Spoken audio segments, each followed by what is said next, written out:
Hey guys welcome to my channel. আমি Maharaja. Very good morning বন্ধুরা। কেউ শিখুক দেবদার থেকে। খাদার নিয়েও এত হাইপ তোলেনি দেবদার নিজে। তো অলরেডি কাজ ভয়ঙ্করভাবে চলছে, সেটা কিন্তু কাল রাত্রিবেলা দেবদা আবারও স্টোরি দিয়ে পোস্ট করে, রঘু ডাকাত নিয়ে পর পর পর পর আপডেট দেয়। এবার তখন আমি অলরেডি বুক মাই শোর ভিডিওটা বানাচ্ছিলাম। আমি ভাবলাম কাল সকালবেলা একেবারে ফ্রেশ মাইন্ডে কথা বলা যাবে, ফ্রেশ মাইন্ডেই কথা বলছি এখন, ওই জন্য যে রঘু ডাকাত নিয়ে পরপর পরপর হয়ে যাচ্ছে। মানে তুমি ভাবো, একটা সিনেমার শুটিং শুরু হয়নি, এখন থেকে এত হাইপ বিল্ড আপ করছে দেবদা পুরো বিষয়টাকে নিয়ে এবং এত আপডেটস দিচ্ছে। তো এই মানুষটা আপডেটেরও কিং বলা যেতে পারে, মানে কখনো মানে ব্যাপারটাকে ভুলতে দেয় না। এই কারণেই কিন্তু খাদান আরও বেশি করে মানুষের কাছে পৌঁছে গেছিলো, কারণ মানুষের কাছে পৌঁছে দিতে তো হবে। তো এটা অলরেডি দেবদা আবারও পোস্ট করেছে। দেবদার ইনস্টাগ্রাম স্টোরিতে চলে যাও, সেখানে তোমরা দেখতে পেয়ে যাবে। এটা দারুণ দুর্দান্ত বিষয়, দুরন্ত বিষয় যে এটা কিন্তু কোনো অংশে মানে কম কিছু হচ্ছে না। জাস্ট ইনস্টাগ্রাম স্টোরিটা দেখো দেবদা, তাহলে তোমরা বুঝতে পারবে। এই দেখো, এইটা কিন্তু দেবদার ইনস্টাগ্রাম স্টোরিতে পোস্ট হয়। এবার এটা কি বন্ধুরা, এরকম পোস্ট কিন্তু রঘু ডাকাতের ক্ষেত্রেও খাদানের ক্ষেত্রেও হয়নি। তো এখানে দেওয়া হয়েছে এটা প্রীতম 1911 প্রীতম অ্যান্ড ফোর আদার্সে কারা কারা রয়েছে দেখি। রামিনী সেন অ্যান্ড ধ্রুব ব্যানার্জি রয়েছে, সৌমিক হালদার রয়েছে, সৌমিক হালদার ডিওপি হিসেবে থাকবে, আমি তো বলেইছি। টয় হাজরা রয়েছে।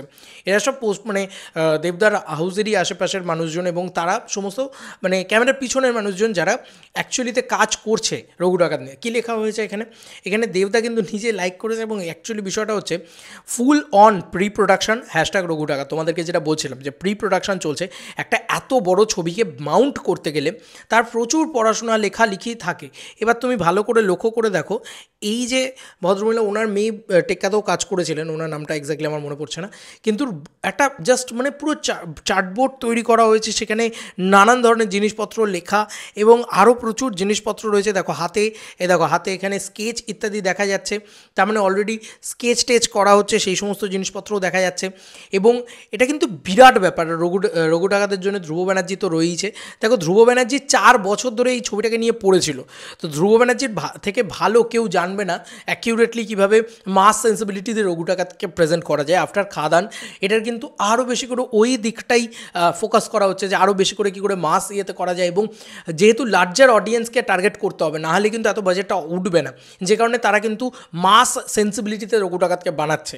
এইটা সবথেকে বেশি ইম্পর্টেন্ট। অ্যাকশন থাকবে, ডান্স থাকবে, রোম্যান্স থাকবে, কমেডি থাকবে, থ্রিলার থাকবে, ড্রামা থাকবে, সব কিছু যেন একটা মানে কমার্শিয়াল ছবিতে যেটা আমরা বলি না, হোলসাম প্যাকেজ, হোলসাম এন্টারটেনমেন্ট, সেইটা যেন থাকে। এবং অ্যাট দ্য সেম টাইম ওই যে বলি যে শতাব্দীতে একবার খাদান তৈরি হয়, কিন্তু 2-3 শতাব্দী পরে একটা রঘু ডাকাত তৈরি হয়।